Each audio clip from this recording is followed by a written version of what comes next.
Welcome to 5 minute school. 5 minute স্কুলের এখনকার পর্বে তোমাদের প্রত্যেককে স্বাগত জানাই। আজকে আমরা নিউটনের গতিসূত্র পড়ব। এর আগের ক্লাসে আমরা পড়েছিলাম ত্বরণ, সরণ, মন্দন এগুলো সম্পর্কে বিস্তারিত পড়েছিলাম, এবং তারও আগের ক্লাসে আমরা একক সম্পর্কে পড়েছিলাম, যে একটি বস্তুকে কিভাবে পরিমাপ করা হয়, ভৌত রাশি কাকে বলে, এবং ভৌত রাশির পরিমাপের যে বিভিন্ন একক পদ্ধতি কিংবা মাত্রা কিভাবে ঠিক করা হয় সেগুলো আমরা পড়েছিলাম। বেসিক্যালি আজকে যেটা আমরা পড়বো খুব ছোট্ট একটা জায়গা, যেটা নিউটনের গতিসূত্র। অথচ এই গতিসূত্রগুলোর উপরই নির্ভর করে আছে গোটা পদার্থবিদ্যার একটা বিশেষ দিক। আসলে যে ভদ্রলোকের কথা বলছি তার নাম হচ্ছেন স্যার আইজ্যাক নিউটন। একটু বলি, এই আইজ্যাক নিউটন একটা বই লিখেছিলেন।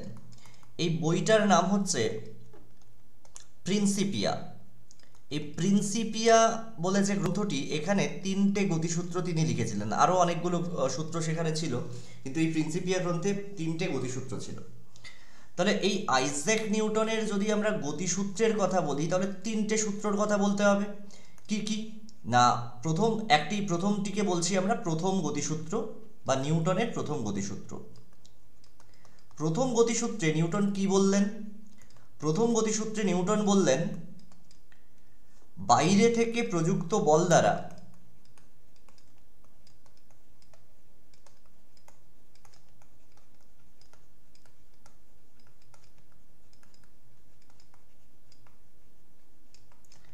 কোনো বস্তুর অবস্থার পরিবর্তনে বা অবস্থানের পরিবর্তনে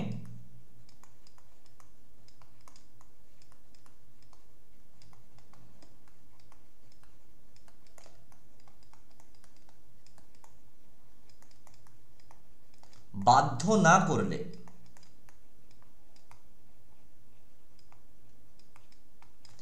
স্থির বস্তু চিরকাল স্থির থাকবে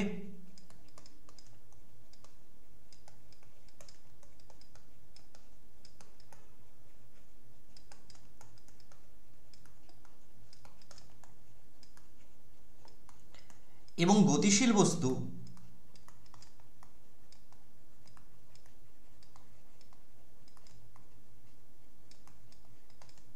চিরকাল সমবেগে সরল রেখা বরাবর চলতে থাকবে।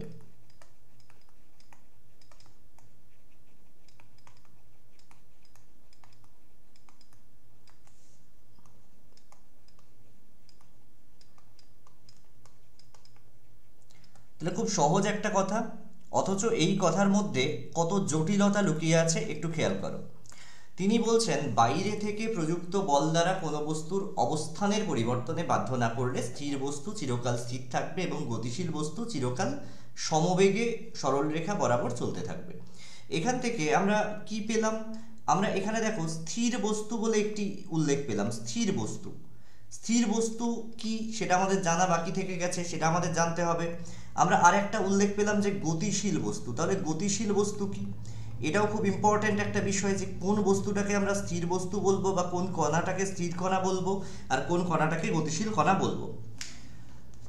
সময়ের সাপেক্ষে যদি কোনো কণার অবস্থানের পরিবর্তন হয়, যদি দেখা যায় সময়ের সাপেক্ষে কোনো কণার অবস্থানের পরিবর্তন হচ্ছে, তাহলে সেটা গতিশীল। আর যদি দেখা যায় সময়ের সাপেক্ষে কোনো কণার অবস্থানের কোনো পরিবর্তন হচ্ছে না, তাহলে সেটা স্থির বস্তু। তাহলে ফ্যাক্টরটা কি? এখানে ফ্যাক্টর হচ্ছে সময়। সময়ের সাপেক্ষে অবস্থানের পরিবর্তন না হলে স্থির বস্তু। একটু নোট করে দিই, সময়ের সাপেক্ষে অবস্থানের পরিবর্তন নেই, সেটাকে আমরা বলছি, অর্থাৎ একই জায়গায় রয়েছে, সেটাকে আমরা বলছি স্থির বস্তু। আর যদি সময়ের সাপেক্ষে অবস্থানের পরিবর্তন হয়,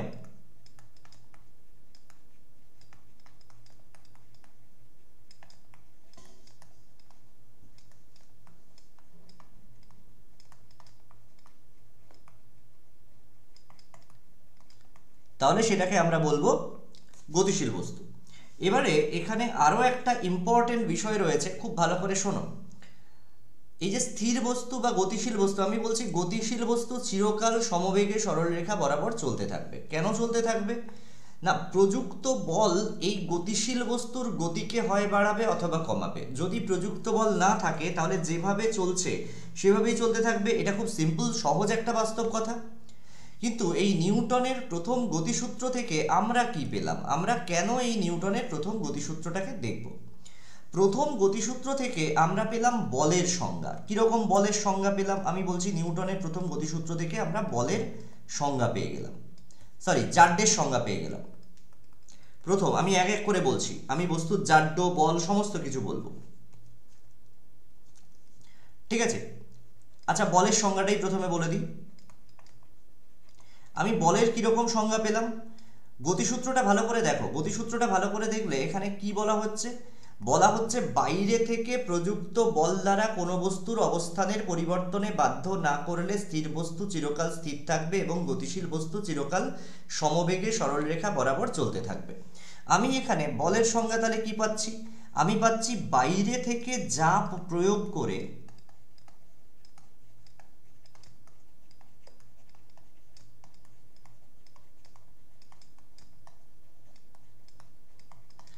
বস্তুর অবস্থানের পরিবর্তনের চেষ্টা করা হয়।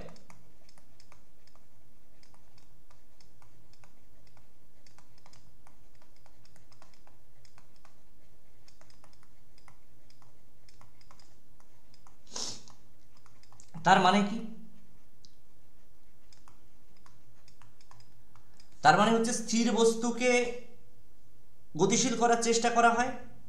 অর্থাৎ আমি এটা ব্যাখ্যাও করে দিচ্ছি। তার মানে অর্থাৎ কি? অর্থাৎ স্থির বস্তুকে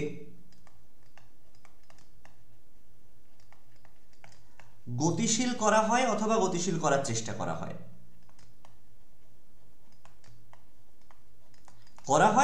বা করার চেষ্টা করা হয়। করার চেষ্টা হলেও চলবে, সবসময় যে আমরা বল প্রয়োগ করে দিলাম গতিশীল হয়ে যাবে এরকম তো ব্যাপার নেই। দেখা যাবে অনেক বড় বাধা, সেখানে কম বল প্রয়োগ করছি, তাহলে গতিশীল হবে না।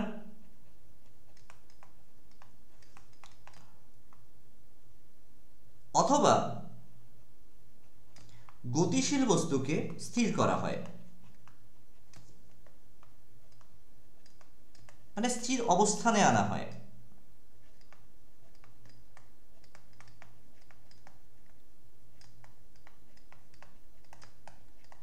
অথবা চেষ্টা করা হয় বা আনার চেষ্টা করা হয়।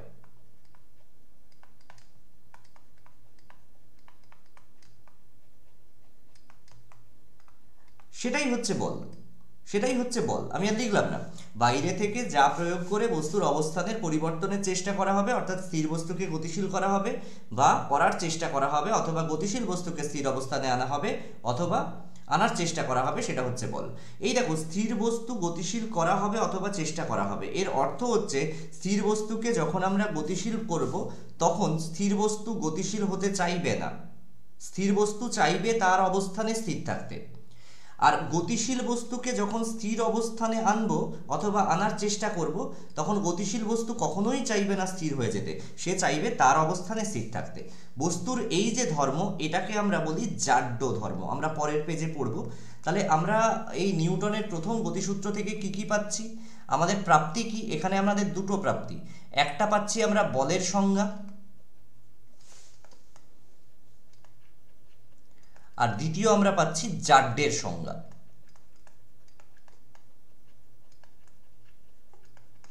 এবার জাড্য বিষয়টা কি? আমরা এটাকে ইনার্সিয়া বলি। আমি টেন্সার পড়িয়েছিলাম, বলেছিলাম জাড্য এমন একটা জিনিস যেটা ভেক্টরও নয় স্কেলারও নয়, এটা টেন্সারের মতো কাজ করে, এটা একটা টেন্সার। যাই হোক, এই জাড্য বিষয়টা আসলে কি? জাড্য বস্তুর একটা ধর্ম। কিরকম না, বাইরে থেকে প্রযুক্ত বল দ্বারা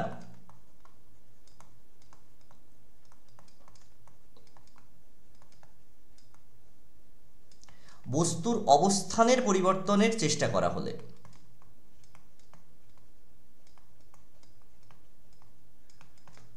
অর্থাৎ স্থির বস্তুকে যদি গতিশীল করতে চাই বা গতিশীল বস্তুকে স্থির করতে চাই, সেই অবস্থানের পরিবর্তনের চেষ্টা করা হলে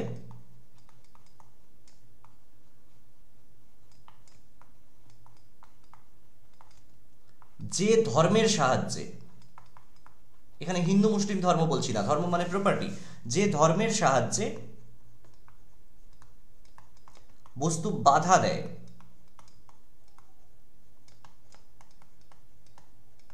অর্থাৎ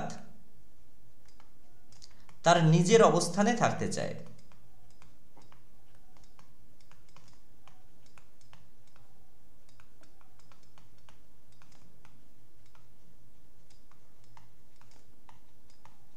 সেই ধর্মকেই বলা হয় জাড্য। খুব সিম্পল, এর থেকে সিম্পল কোনো এক্সাম্পল হয় না। এবার একটু বলি, এই জাড্যকে আমরা কতগুলো ভাগে ভাগ করে ফেলতে পারি। কিরকম ভাবে আমরা জাড্যকে ভাগ করতে পারি? খুব সিম্পল ওয়েতে দেখো, এই জাড্যকে আমরা কিভাবে ভাগ করব। এই জাড্যকে আমরা দুটি ভাগে ভাগ করব। কিরকম দুটি ভাগ? জাড্যকে আমরা দুটি ভাগে ভাগ করব। একটাকে বলবো স্থিতিজাড্য, স্থিতিজাড্য, ঠিক আছে। আর একটাকে বলবো গতিজাড্য। এবার প্রশ্ন হচ্ছে, এই স্থিতিজাড্য কি বা গতিজাড্য বিষয়টা আসলে কি? স্থিতিজাড্য হচ্ছে স্থির বস্তুর স্থির থাকার প্রবণতা, অর্থাৎ স্থির বস্তুর স্থির থাকার প্রবণতাকে বলে স্থিতিজাড্য।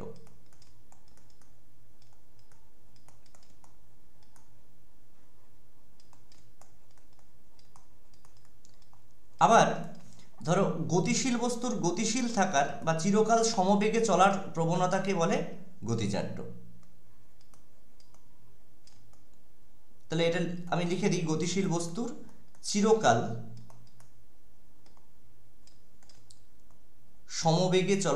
সমবেগে সরল রেখা বরাবর চলার প্রবণতা।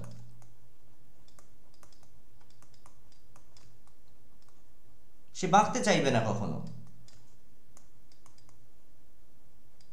এই হচ্ছে গতিজাড্য। তাহলে আমি যদি অ্যাট এ ফ্ল্যাপ বলে দিই, তাহলে বাইরে থেকে প্রযুক্ত বল দ্বারা কোনো বস্তুর অবস্থানের পরিবর্তনের চেষ্টা করলে বস্তু বাধা দেবে, তার একটা প্রপার্টির সাহায্যে সে বাধা দেবে, সেটা হচ্ছে স্থিতিজাড্য। আর যেটা বাধা দেবে বা নিজের অবস্থানে থাকতে চাইবে সেটা হচ্ছে জাড্য। দুটো ভাগ, একটা হচ্ছে স্থিতিজাড্য আর একটি হচ্ছে গতিজাড্য।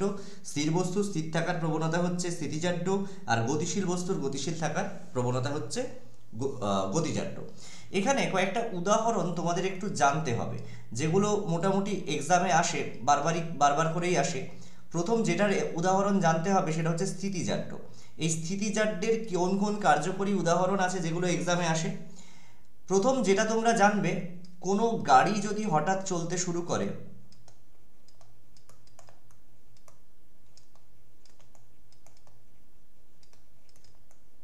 কি হবে? যাত্রীরা কোন দিকে ঝুঁকে যাবে? যাত্রীরা পেছনের দিকে হেলে পড়বে।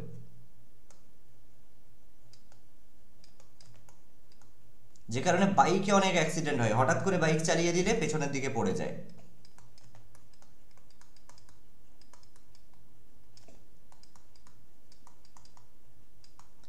এটা হচ্ছে স্থিতিজাড্যের উদাহরণ। এবার তুমি বলবে তাহলে গতিজাড্যের উদাহরণ কি?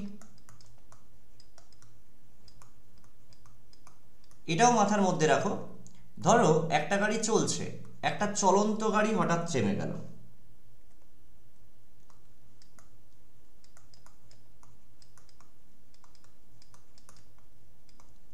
তাহলে কি হবে? হঠাৎ করে ব্রেক কষে দিল জোর করে,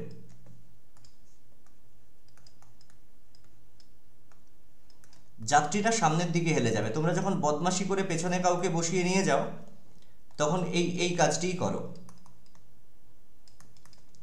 কারণ আমি তো জানি যে সবাই খুব ভালো মানুষ, ঠিক আছে? তাহলে গতিজাড্য স্থিতিজাড্য জেনে নাও ভালো করে, কারণ এই কাজ করো, যা পারে করো। গতিজাড্য স্থিতিজাড্য এক্সামে এলে করতে হবে, এটা কিন্তু খুব ইম্পর্টেন্ট, ঠিক আছে? বাইকে যেতে যেতে হঠাৎ দেখি লোকজন ব্রেক করছে, এইগুলো হচ্ছে গতিজাড্যের তখন উদাহরণ। এবার এখানে একটু বলি,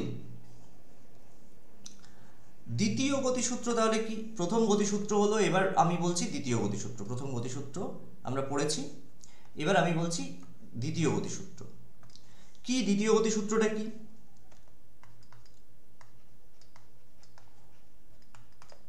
দ্বিতীয় গতিসূত্র বলছে কোনো বস্তুর ভরবেগের পরিবর্তনের হার বস্তুর ওপর প্রযুক্ত বলের সমানুপাতিক। এবং ওই বল যেদিকে ক্রিয়া করে বস্তুর ভরবেগের পরিবর্তনও সেই দিকেই হবে। তার মানে আমি এটা লিখে দিচ্ছি তোমাদের জন্য, কোনো বস্তুর ভরবেগের পরিবর্তনের হার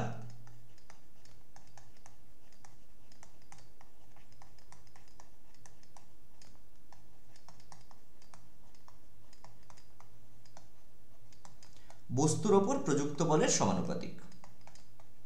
আমি বলের সংজ্ঞা প্রথম গতিসূত্র থেকে পেয়ে গেছি।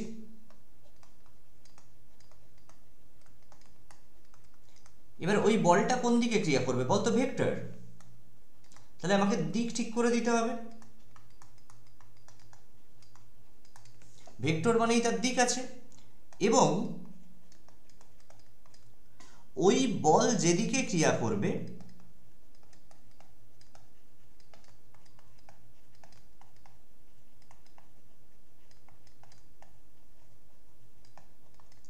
বস্তুর ভরবেগের পরিবর্তনও সেই দিকেই হবে।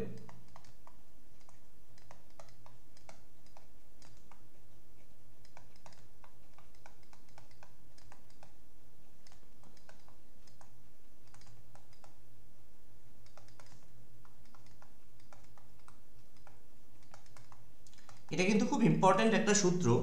তাহলে আমরা এখান থেকে কিসের সংজ্ঞা পেলাম বলো তো? আমরা এখান থেকে ভরবেগের সংজ্ঞা পেলাম। খুব ইম্পর্ট্যান্ট, খেয়াল করো। এই যে ভরবেগের পরিবর্তনের হার, তাহলে সেটা কিসের সঙ্গে পরিবর্তিত হচ্ছে? সেটা প্রযুক্ত বলের সঙ্গে পরিবর্তন হচ্ছে। তাহলে এখান থেকে আমরা ভরবেগটা কি এটা সবার প্রথম জেনে নেওয়া দরকার, বাকি কোনো কথা জানার আগে। ভরবেগ কি? বস্তুর দুটো আলাদা আলাদা ধর্ম রয়েছে। একটাকে বলছি বস্তুর ভর। বস্তুর ভর আমি বলেছিলাম এমন স্বকীয় ধর্ম যেটা কখনোই পরিবর্তন করা যাবে না। আর কোনো গতিশীল বস্তু সরল রেখা বরাবর একক সময়ে যে পথ অতিক্রম করে সেটা হচ্ছে বেগ। তাহলে এই দুই মিলে ভরবেগ। তাহলে আমি এখানে ভরবেগের সংজ্ঞা এইভাবে পাবো যে ভর ও বেগের সমন্বয়ে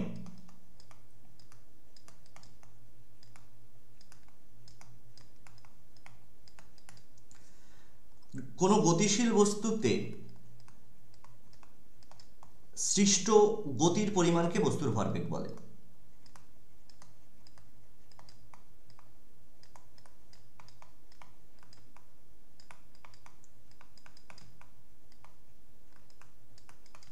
ঠিক আছে, সৃষ্ট গতির পরিমাণ সেটা হচ্ছে বস্তুর ভরবেগ। এখানে আর দুটো জিনিস একটুখানি বলে দিই। এখানে আমি বলছি ভরবেগ, খেয়াল করো। এখানে ভরবেগ মানে আমি কি বলছি যে ভর ইনটু বেগ, এটা খুব সহজ কথা। তা সত্ত্বেও এখানে আমরা জানি ভর হচ্ছে একটা স্কেলার রাশি। আমাদের রাশিগুলো কিন্তু খুব ভালো করে পড়তে হবে। আবার এই যে বেগ রাশিমালাটা দেখছি, বেগ এটা হচ্ছে একটা ভেক্টর রাশি, আগের দিনই আমি বলেছিলাম। তার মানে ভরবেগকে আমরা লিখি পি, ভরবেগকে ছোট হাতের পি লিখি, বড় পি লিখি না অনেক সময়, বা মোমেন্টাম এরম লিখি, ইকুয়ালস এম ইন্টু ভি। কিন্তু যখন আমরা স্কেলারের সঙ্গে ভেক্টর গুণ করব কি হবে? একটা স্কেলারের সঙ্গে একটা ভেক্টর গুণ করলাম, তখন কি হবে? তোমরা খুব সহজে, এটা তো তোমরা জানোই, স্কেলারের সঙ্গে ভেক্টর গুণ করলে সব সময় এবং সব সময় ভেক্টর রাশি হবে। তাহলে তাই যদি হয় তাহলে ভরবেগ কি? ভরবেগ অবশ্যই একটা ভেক্টর রাশি, এটা বলে দেওয়ার অপেক্ষা রাখে না। এবার এই ভরবেগের যদি এককের কথা বলো, তাহলে এককটা কিভাবে পাবো? আমরা সবার প্রথম ভরের একক লিখব, তার সঙ্গে মাল্টিপ্লাই করব বেগের একক। এটাও খুব কার্যকরী, কারণ এই ভরের একক আমরা বিভিন্ন পদ্ধতিগুলো যদি দেখি, সিজিএস পদ্ধতিতে একক দেখব। ভরের একক কি? গ্রাম, গ্রাম। বেগের একক কি? Centimetre per second. তাহলে গ্রাম সেন্টিমিটার পার সেকেন্ড, এটা হচ্ছে সিজিএস পদ্ধতিতে একক। আবার আমরা যদি এমকেএস পদ্ধতিতে দেখি, এসআই পদ্ধতিতেও একক একই বলে একই লিখছি, সেটা কি হবে? Kilogram metre per second. আমরা যদি এফপিএস পদ্ধতিতে দেখি তাহলে আমরা কি দেখব? ফুট পাউন্ড, কি দেখব? Pound foot per second. হয়ে গেল।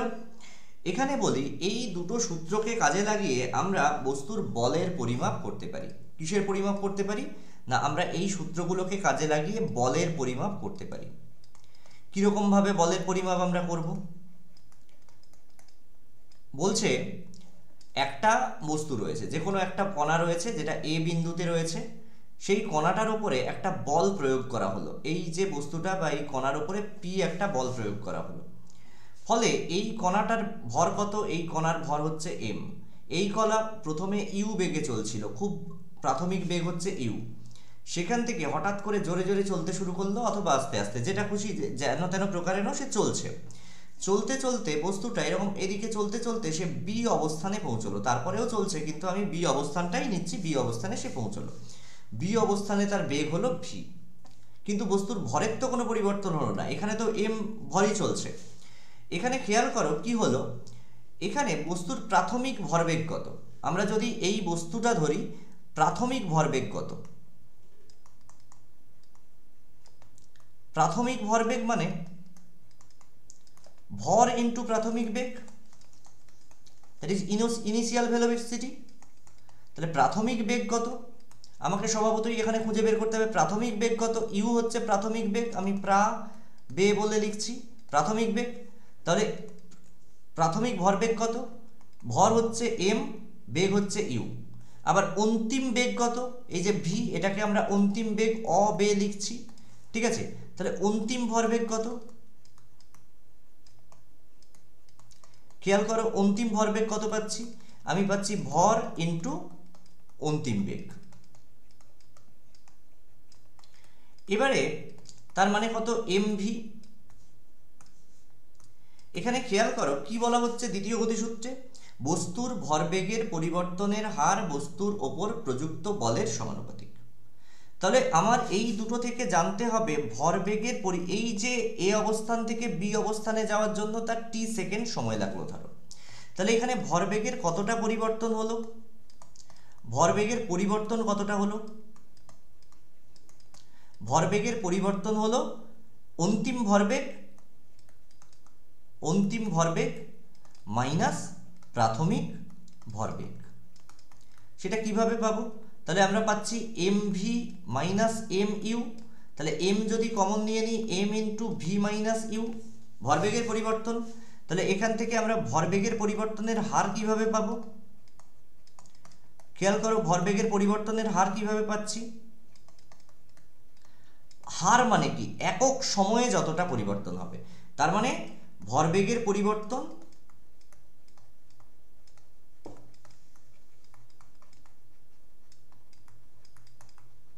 ডিভাইডেড বাই সময়, এটা হচ্ছে বস্তুর ভরবেগের পরিবর্তনের হার। খেয়াল করো তাহলে এটা কত হচ্ছে? M into V minus U by T. এবার আমরা আগের দিন পড়েছিলাম, আগের দিন আমি যখন তোমাকে সরণ, ত্বরণ, বেগ ইত্যাদি ইত্যাদি পড়াই, তখন ত্বরণের সংজ্ঞা কি পড়িয়েছিলাম?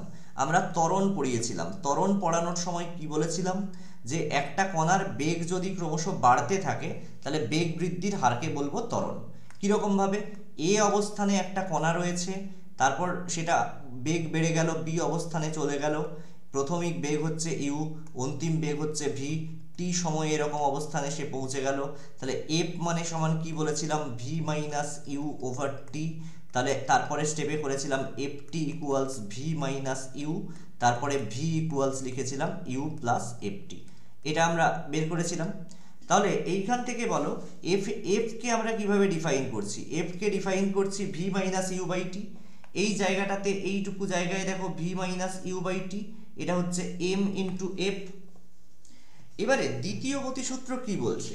দ্বিতীয় গতিসূত্র থেকে আমরা কি পাচ্ছি? আমরা এখানে যদি দ্বিতীয় গতিসূত্র লাগাই, দ্বিতীয় গতিসূত্র বলছে বলের সঙ্গে প্রযুক্ত বল ভরবেগের পরিবর্তনের হারের সঙ্গে সমানুপাতিক। তার মানে প্রযুক্ত বল প্রপোর্শনাল টু ভরবেগের পরিবর্তনের হার।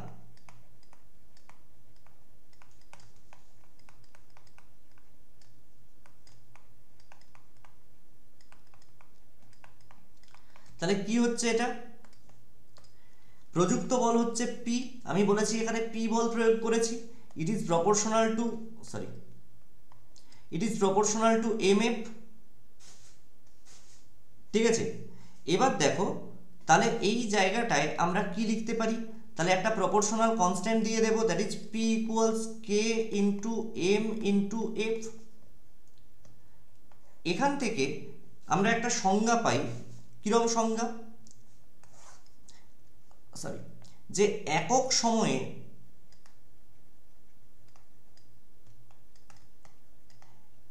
একক ভরের বস্তুর ওপর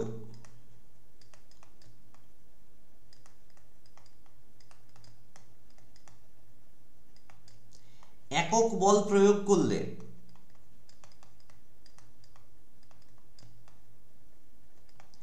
একক ত্বরণ পাওয়া যাবে।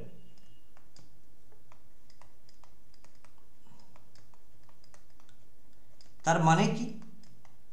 তার মানে যদি আমরা P সমান M সমান F সমান 1 বসিয়ে দিই, তাহলে এই জায়গাটা থেকে তখন ভ্যালুটা কীরকম দাঁড়াচ্ছে?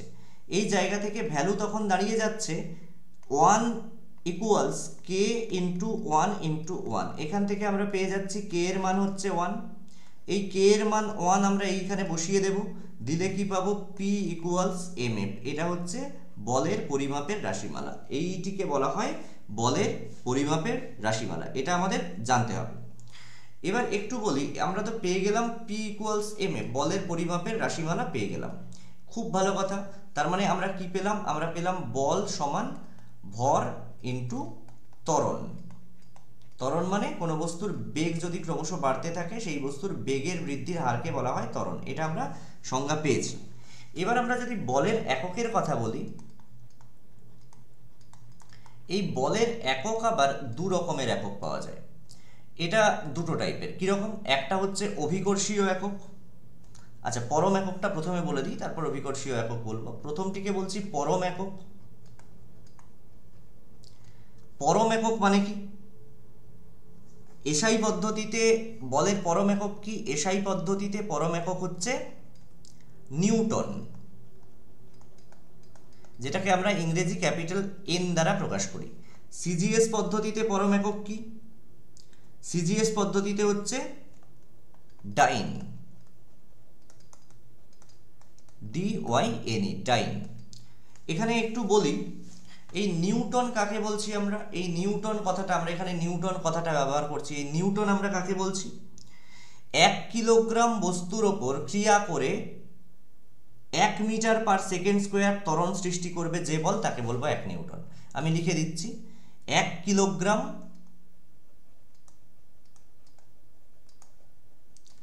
বস্তুর ওপর ক্রিয়া করে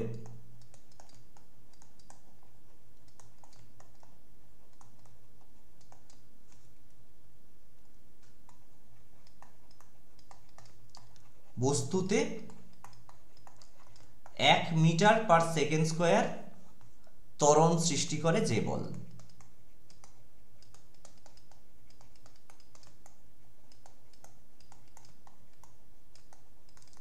তাকে বলা হয় 1 নিউটন। তাহলে নিউটনকে আমরা কি বলি? নিউটনকে আমরা বলি কিগ্রা metre per second square, kilogram metre per second square, এইটাও আমরা বলি অনেক সময়। এবার ডাইন আমরা কাকে বলি? না, 1 গ্রাম বস্তুর ওপর और 1 গ্রাম ভরের বস্তুর ওপর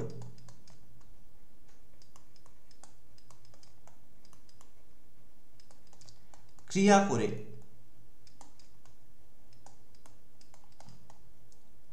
বস্তুতে 1 সেন্টিমিটার পার সেকেন্ড স্কোয়ার ত্বরণ সৃষ্টি করে যে বল।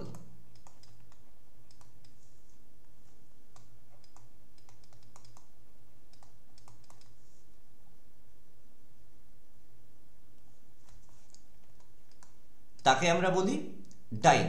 তাহলে ডাইনকে আমরা কি বলতে পারি? ডাইনকে আমরা বলি গ্রাম সেন্টিমিটার পার সেকেন্ড স্কোয়ার। এবারে এই নিউটন আর ডাইনের সম্পর্ক কি? এখানে খেয়াল করো, 1 নিউটন মানে আমরা কি বললাম? যখন আমরা 1 নিউটন বলছি, 1 নিউটন কথার অর্থ হচ্ছে 1 কিগ্রা মিটার পার সেকেন্ড স্কোয়ার। 1 কিগ্রা মানে কত? 1000 গ্রাম। 1 মিটার মানে কত? 100 সেন্টিমিটার পার সেকেন্ড স্কোয়ার।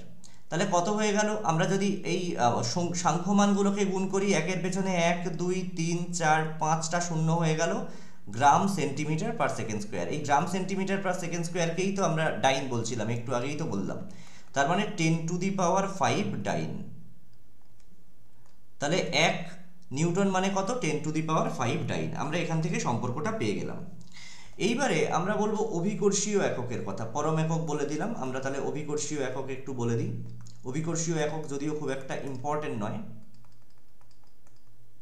কিন্তু যদি এক্সামে দিয়ে দেওয়ার পরে তো আসলে ইম্পর্টেন্ট হয়ে যায়। তাহলে অভিকর্ষীয় একক কি? বলের অভিকর্ষীয় একক কি? আমরা দুটো পদ্ধতি ব্যবহার করব। এসআই পদ্ধতিতে অভিকর্ষীয় একক হচ্ছে, বলা হয় কিলোগ্রাম ভার বা কিলোগ্রাম ওয়েট। কিলোগ্রাম ভার। কিলোগ্রাম ভার কাকে বলি আমরা? না, 1 কিলোগ্রাম ভরের ওজন 1 কিলোগ্রাম ভার। 1 কিলোগ্রাম ভরের যে ওজন সেটাই হচ্ছে 1 কিলোগ্রাম ভার। তার মানে 1 কিলোগ্রাম ভরের কোনো বস্তুকে পৃথিবী যে বল দ্বারা তার কেন্দ্রের দিকে আকর্ষণ করবে সেটা হচ্ছে 1 কিলোগ্রাম ভার। আবার সিজিএস পদ্ধতিতে কি হচ্ছে, এটাকে আমরা বলি গ্রাম ভার। তার মানে 1 গ্রাম ভরের কোনো বস্তুকে পৃথিবী যে বল দ্বারা তার কেন্দ্রের দিকে আকর্ষণ করবে সেটা হচ্ছে 1 গ্রাম ভার। এখান থেকে আমরা কি লিখতে পারি?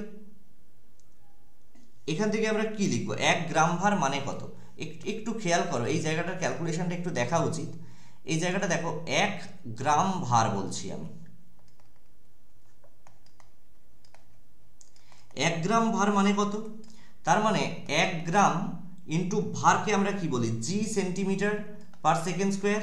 তার মানে g gram centimetre per second square.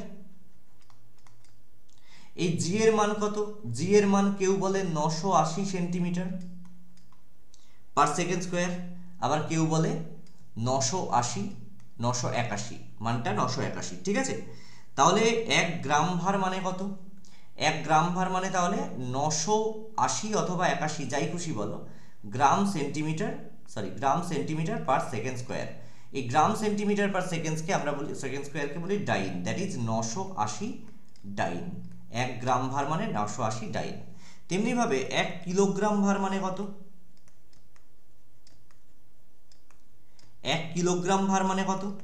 1 kilogram ভার মানে হচ্ছে, একটু আমরা যদি হিসেব করি, 1 kg into g metre per second square. তার মানে হচ্ছে g kilogram metre per second square. এবার এই জি এর মান কত? আমরা ধরি কত? 9.8, অথবা কেউ কেউ বলে 9.81 মিটার পার সেকেন্ড স্কোয়ার। তাহলে আমরা এখানে 9.8 ধরলে 9.8 metre per second square, sorry 9.8 কিগ্রা মিটার পার সেকেন্ড স্কোয়ার। এই কিগ্রা মিটার পার সেকেন্ড স্কোয়ারকে বলি নিউটন। তাহলে 1 কিলোগ্রাম ভার মানে 9.8 অথবা 9.81 নিউটন হয়ে গেল। এবারে আমরা চলে যাব তৃতীয় গতিসূত্রতে। তার আগে একটু বলি, এখানে একটু বলে রাখি, 2025 সালের এক্সামগুলো ক্র্যাক করার জন্য আমরা একটা নতুন ব্যাচ শুরু করেছি, যেটা হচ্ছে জেনারেল কম্বাইন্ড ব্যাচ। এই ব্যাচের স্পেশালিটি কি? জেনারেল কম্বাইন্ড ব্যাচের স্পেশালিটি হচ্ছে 2025-এ যা যা এক্সাম আছে মোটামুটি সমস্ত এক্সামগুলোকে আমরা কভার করব। এবং এই ব্যাচে যুক্ত হওয়ার জন্য বা আমাদের ফ্রি ব্যাচে যুক্ত হওয়ার জন্য তোমরা অবশ্যই হোয়াটসঅ্যাপ করে নেবে। আমাদের হোয়াটসঅ্যাপ নাম্বার 9735858096, এই নাম্বারে হোয়াটসঅ্যাপ করে নেবে তোমরা। প্রতিদিন মোটামুটি এই ব্যাচে 4টে থেকে 5টা ক্লাস পাবে এবং এন্টায়ার সিলেবাস আমরা কভার করব। এটাও পাবে উইকলি, মানডে থেকে ফ্রাইডে, আর স্যাটারডে সানডে হবে ডাউট ক্লিয়ারিং ক্লাস। এখানে আরেকটা জিনিস একটুখানি বলে রাখি, আমরা তৃতীয় গতিসূত্রটাও একটু জানার দরকার আছে। তৃতীয় গতিসূত্র কি? খুব সহজ। তৃতীয় গতিসূত্র জানে না এরকম লোক বোধহয় পৃথিবীতে মূর্খ, অজ্ঞান ভারতবাসী, যাই হোক, সবাই তৃতীয় গতিসূত্র জানে। কি তৃতীয় গতিসূত্র বলা হয়? তৃতীয় গতিসূত্রের নাম হচ্ছে ক্রিয়া প্রতিক্রিয়া সূত্র। তাহলে তৃতীয় গতিসূত্রের বর্ণনাটা আমরা কিভাবে দিই? আমরা দিই, প্রত্যেক ক্রিয়ার একটা সমান ও বিপরীত প্রতিক্রিয়া আছে।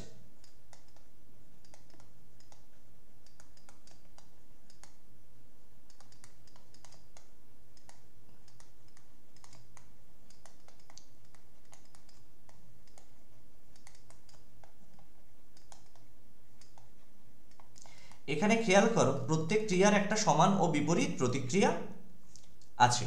এটা খুব সিম্পল কথা, কিন্তু এখানে একটা জিনিস খেয়াল করো, এই যে আমি বললাম ক্রিয়া আর বললাম প্রতিক্রিয়া, ক্রিয়া এবং প্রতিক্রিয়া কিন্তু একই বস্তুর ওপর কাজ করে না। ক্রিয়া ও প্রতিক্রিয়া একই বস্তুর ওপর কাজ করবে না। আর এই সূত্রকে কাজে লাগিয়ে একই বস্তুর ওপর কাজ করে না বলে আমরা রকেট চালাতে পারি।